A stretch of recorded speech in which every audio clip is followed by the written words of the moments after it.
Okay, so today's session we're going to look at video analysis. We're going to look at knee joint data from a running trial. Video data was recorded at 200 Hz, or frames per second is another way of saying Hertz.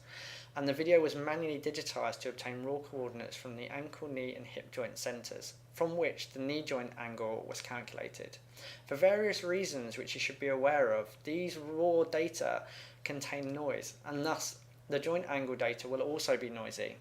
Whilst this may not appear to be much of a problem when looking at just the displacement data, the noise will be amplified as you calculate higher derivatives such as velocity and acceleration, and we're going to go through that in today's session and it will become obvious. The aim of the sheet first of all is to calculate knee joint angular velocity. Secondly, we're going to smooth that knee joint data, and then we're going to recalculate the angular velocity from that smooth data so you can see what a difference it makes. We've already gone through the theory behind this, and we've already gone through some of this in class, but this is just to make sure that you're all confident and competent in what you're doing and to use as a reference point in the future. Please pause this video as you go through to make sure that you do each step accurately.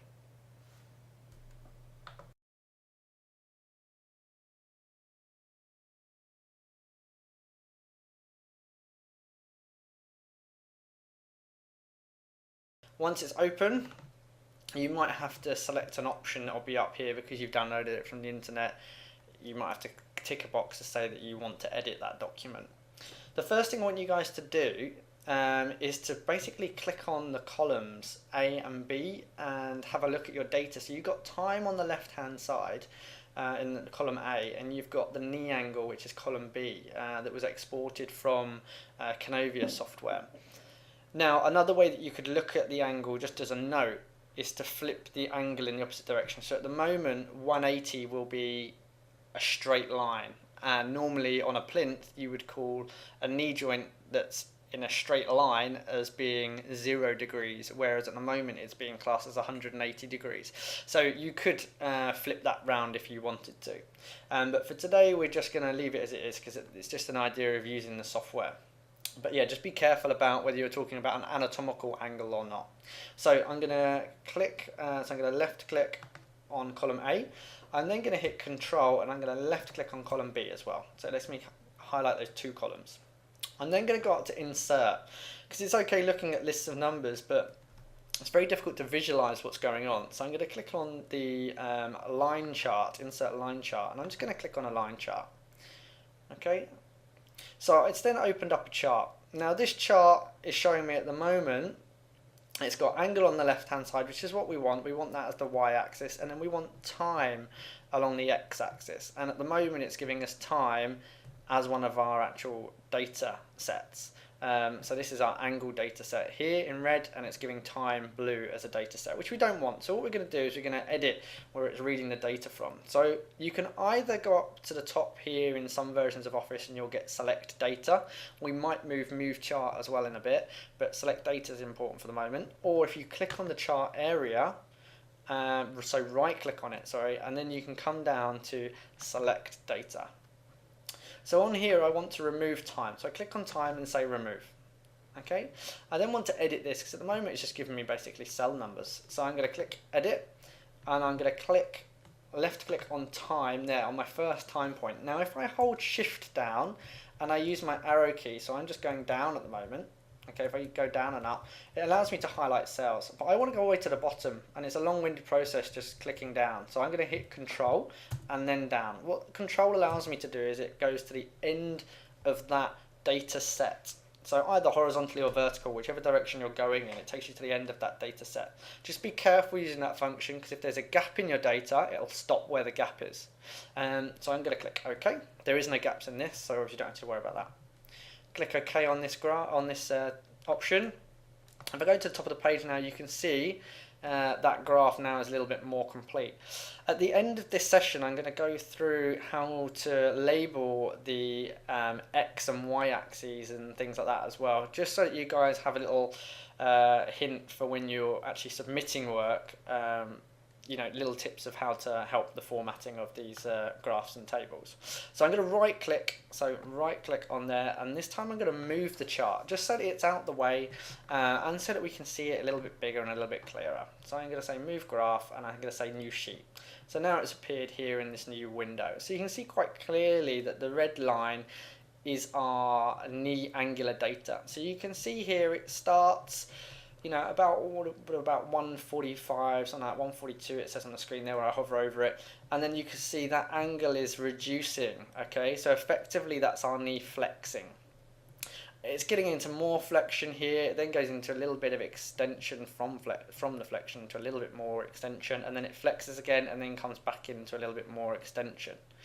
Okay, so don't forget, as we said, 180, this is just a straight line. Okay, so this software is reading what would effectively your plinth 0 as 180. So if you wanted to flip these angles around, you could do. But anyway, just for today, that's what's going on. The main thing I want you to look at is all these peaks and troughs in the data. So you can see it's a little bit jagged. Okay, and that's what we want to really concentrate on today and why we're doing this. So I'm going to go back to my raw data. And in here, on the first column, I'm going to create a title of knee, basically, velocity. So we're going to put a little title here of angular velocity. Okay, so if we're looking at velocity, okay, and obviously we're looking at angles, we need a degrees. So I'm going to put a 0 in there, or an O rather, and then divided by S, because it's going to be all over S, so it's over time. Okay, so if it was in meters, it would be meters over seconds, or meters per second rather. And if it's an angle, it's going to be degrees over seconds, or degrees per second. So let's just end that. Now, the other thing I want to do is I want to just highlight that 0. So technically, if we're doing this correctly, we then want to come up to font. So sorry, not to right click on that, but we want to come up onto where it says font here, and we want to left click on that. Once you've left click on that, hopefully the sort of font format window should open. My computer's just being a little bit slow. And then we want to click on superscript. So all that does is bring those letters up nice and high and make them small. So it's a really good way of just creating a degrees symbol. Okay, so now what we want to do is we want to actually create our velocity. So what I'm going to do with this is I'm going to create this bit of information in the middle of the cell. So it's called a central difference technique. So from here, what I'm going to do is, when we look at angular velocity, velocity is always going to be my change in displacement, so in this case angle, and then divided by time, or a change in time. So as we discussed earlier, our time points are 200 frames per second, okay, or 200 hertz is our sampling frequency. So if I did a little calculation, if you weren't sure how much of a second was 1/200th of a second, you could just put in here equals, just in any cell, 1 divided by 200, and then it will tell you, there's not enough points selected at the moment, but if I increase the decimal points, it'll tell you it's 0.005 seconds. Okay, so that's useful information to us. So at the moment, I want to put in here, I want to be the change in angle. Okay, so I'm going to look at, first of all, my final angle. Okay, and then I want to do minus my initial angle, okay, because we're looking at displacement difference. Now, I want to divide that by time, okay, and we've obviously gone 2 cells here, not 1 cell. So I could, as I know that figure, just type in divided by 0.01, because it's going to be 0.005 times 2, which is going to be 0.01. Or what I can do is I can do it the lazy way, as I've got time there, I can just start another brackets, do again my final figure, okay, and because I'm looking at change, so I need my final figure minus my start number, okay, my initial number, end bracket, enter. This is going to be my angular velocity. What I've just done is on the bottom right hand side of that cell, I've just double clicked, and that's copied my data all the way down. As long as there's data points in the left hand column, it will keep copying. You'll notice it stops there where the data stops, in the cell to the left of it. Okay, so you can see quite clearly that this last figure here is a little bit different. So we're going to delete that last figure, because don't forget, if I click on this cell here, you can see it's using data or cells where there isn't actually any data. So it's going to give us some false readings. So we're going to just take that out. This kind of creates a little bit of shift in the data, and we're going to talk through that in a little bit more detail later on in this video. So we've now got our velocity, our angular velocity. So we're now going to just graph that up quickly, or create a chart rather, just so we can have a look at it and see what's going on. So I've highlighted, so I click on column A and I hit Control and I highlight column C. From there, I then go to Insert again and then Chart, and then from there I'm going to click on Line Chart, and it opens up a little bit quicker this time than it did last time. So again, we've got time on there, which we don't want, so I'm going to right click, select data, quickly remove time because it's not in the right place. It's giving it us as one of our little legends there. So this time I actually want to, instead of saving it, which I did wrong, so if I just come back into here and select data, I've removed the time from there. I now want to edit the x-axis, the horizontal axis, to now read my time. So again, I click on the first cell of time, I then hit Shift and Control and go all the way down. And then I'm going to click OK. And it will now read that as time.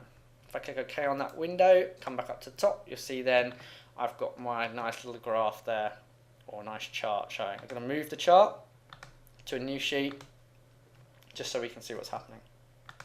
So we can see here, I'm looking at chart 1 now again. So this is our raw knee angle. So you can see there's a little bit of up and down movement in that sort of line, in that data line. Now if I come to chart 2, now this is now we started processing that initial data with it, which looked a little tiny bit noisy, and now you can see that as we start to put more maths on that data, it starts to, the peaks and troughs increase, basically that noise becomes exaggerated. Okay, so it's really important, this shows it's really important to filter data or to smooth data. And we're going to go through a process of how to smooth that really quickly together. Let's delete that figure from there quickly because we don't need that. So the first thing we're going to do is we're going to create a title of smooth angular, what we're going to do, so we just put smooth knee angle, not smooth angular anything, so ignore me. Smooth knee angle. Okay, now if you can't be bothered like me to sort of go back in and go to superscript and stuff, go back to that initial cell and just highlight that section. So I want to nick that from there. I did Control C to copy the bit that I highlighted. I'm now going to drop it into this cell up here. So I'm going to click in there and then Control V, and that's copied across. So what I'm going to do is I'm going to smooth in a way called through like a time window. It's called a point moving average. And we're going to use an 11-point moving average. So what that means basically is I'm going to choose 11 points and average that data. So I'm going to click at the moment in cell D7. I'm then going to click equals and then average. So once I've clicked on average, okay, I can then start my brackets. So I'm now going to highlight the data I want to look at. So I want to look at B cell 2 and I want to click down 11 frames. So again, I'm holding down Shift and then using down arrow key to select what I want to look at. So you can see here, can you see I've highlighted 10 rows, 1 column. Okay, so I want 11 rows because I'm doing 11-point moving average. Once I've done that, I click enter. That then is my average of those 11 rows in that column. So this is my smooth knee angle data. I'm now going to double click on that bottom right hand column and it copies that data all the way down as it did before when we used that function. Now as you can see, these bits of information here are being taken again from cells that don't exist. So as we had a gap of 5 cells at the beginning, we're also going to have a gap of 5 cells at the bottom. Okay, so highlight 5 cells. If you haven't got the handy thing like last time at count here, you can see down here it says count 5. So I know I've highlighted 5 cells. I'm just going to delete that. Okay, so that's now my smooth knee angle data. So now all I want to do is I now want to create another column, okay, called smooth angular velocity. Now I'm going to click on that and I'm going to steal that title to start with. So I'm just going to paste that in E. This is just to save a little bit of time. Double click in there and then I'm just going to call that smooth angular velocity. Okay. Now we're going to do exactly the same things we did here with our angular velocity. Okay. I don't know why I should jump to the bottom there. So if we look at this cell here, okay, we've used the initial, sorry, the final angle minus the initial angle, okay, and then we've divided that by time. I'm going to do exactly the same thing. So I'm going to go into this cell here, and I'm going to put equals. I'm going to start my brackets. I'm going to go to my final displacement I want to look at, or final angle rather, minus my initial angle in brackets. I'm then going to divide that by my time because I need to work out velocity. So again, I can come over here, make sure you're in the same row there. So I've got my final time minus my initial time. Okay, and I just need to put brackets around that, which I didn't do. So I just put a bracket at the end there, a bracket at the beginning there, and then click enter. Now I'm going to double click on that, and it's going to highlight that whole, copy that down, that whole column for me. So again, now I need to delete, don't forget, at least those last 5. But if we look at the top, we've also gone down another cell here, because don't forget, we've used that technique there, that central difference technique, which has meant that I've taken data from either side. What this basically stops us doing is shifting data. The same here if we look at our smooth knee angle data. Can you see here we're taking 11-point moving average. Now we put that calculation right in the middle of that moving average. If I'd done that up here, my data would be shifted. And when we graph this up in a minute, that will be a bit clearer.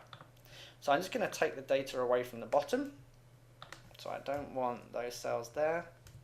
And I'm just going to delete that. So again, shift, and you can either highlight one at a time, or I did shift, control, all the way to the bottom, delete.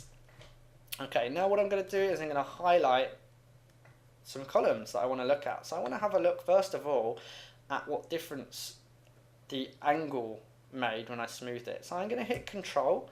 So I've clicked on column A and I've highlighted that. I'm now going to highlight, so I hit down control, I'm now going to highlight column B, so click on column B, and column D. So I want to look at my, basically my raw angular data.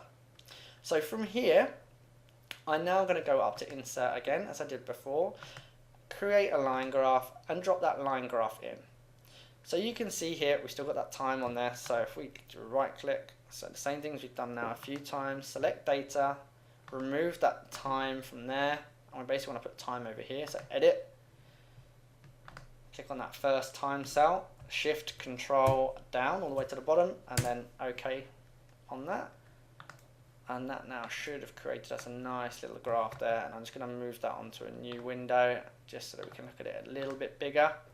So we've got here our smoothed in green and our raw in red data.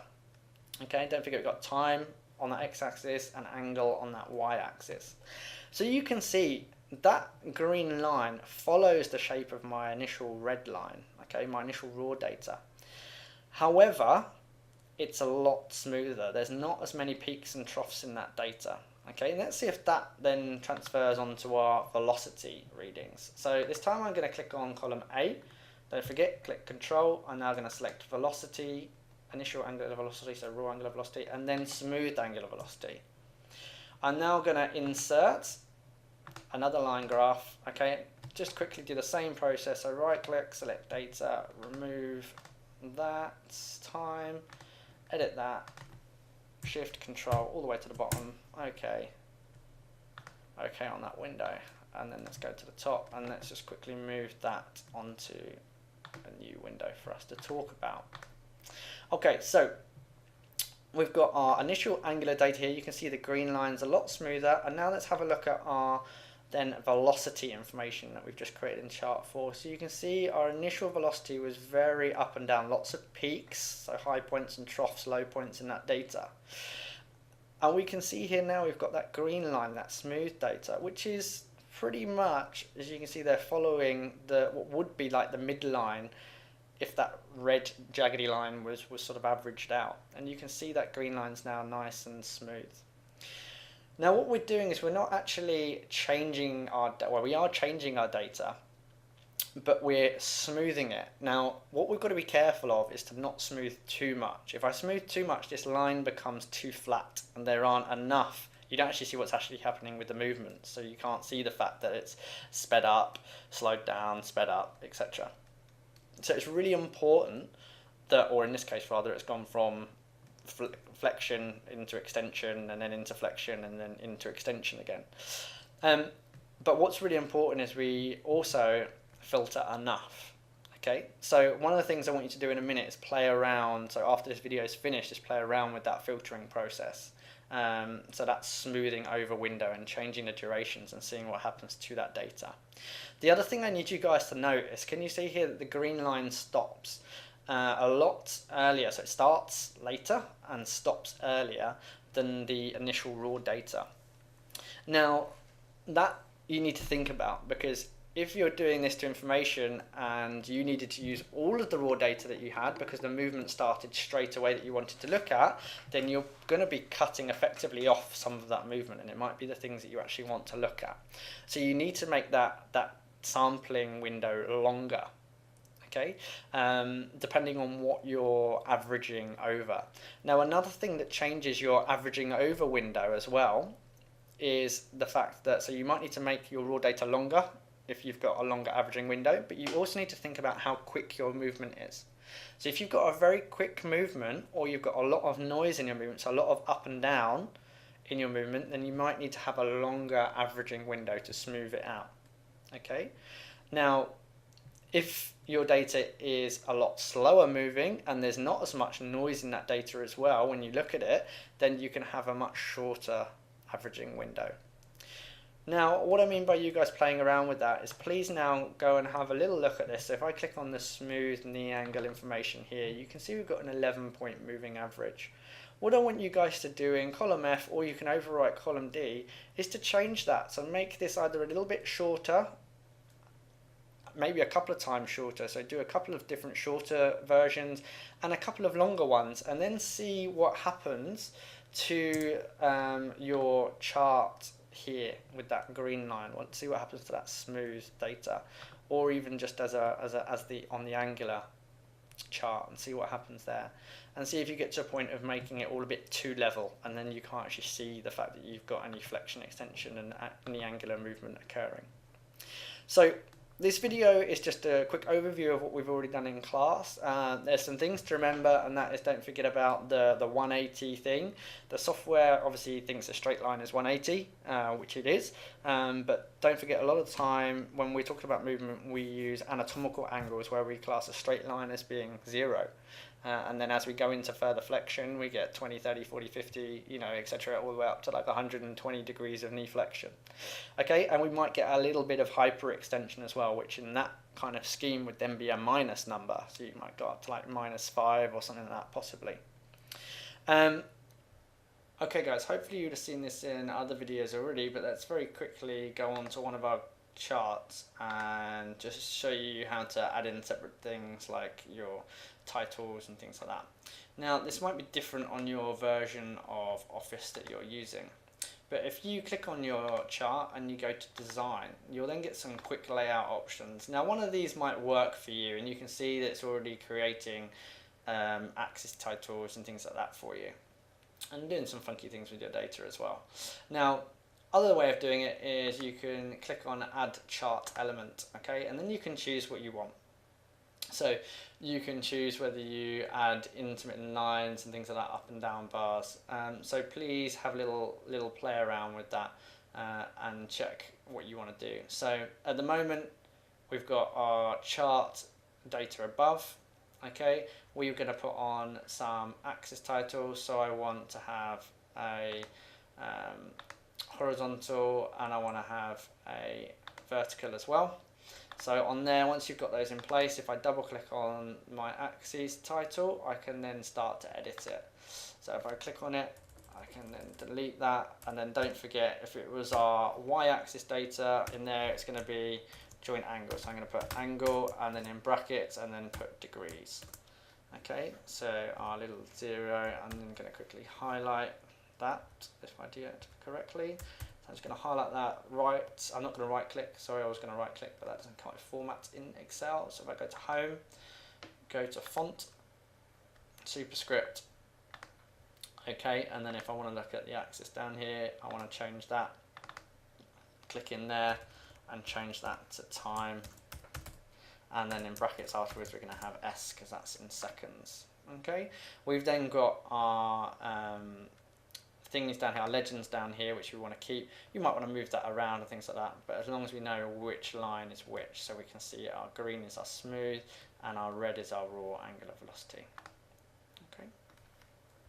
The importance of this is that you've got a video that's a part of your seminar sessions that you've gone away and practiced what we've already done in class together, but you've also got a video that you can come back to, and if you need to refresh any of this, you can at any date when it comes to maybe your coursework, right up to your lab report for this module, or your dissertation, and you might be looking at data where you need to think about smoothing things. So please don't just pigeonhole this session as just for this module, I need to do it, it's out the way and it's done. Please work through this slowly, make sure you understand it. It's a video, so you can pause it, that data's there, so you can keep using it. And yeah, hopefully this has made sense. If you need any more guidance, then obviously we're in lectures, come along and chat to us, or send me an email and we can meet up and have a little chat. But other than that, hopefully this has made sense. And yeah, that's about it for today. So there shouldn't be any more sessions on this. I will create a video, if you haven't already done it as part of the session, for how to actually use Canovia. And hopefully that's useful. And I might create another session on some other Angular information for you.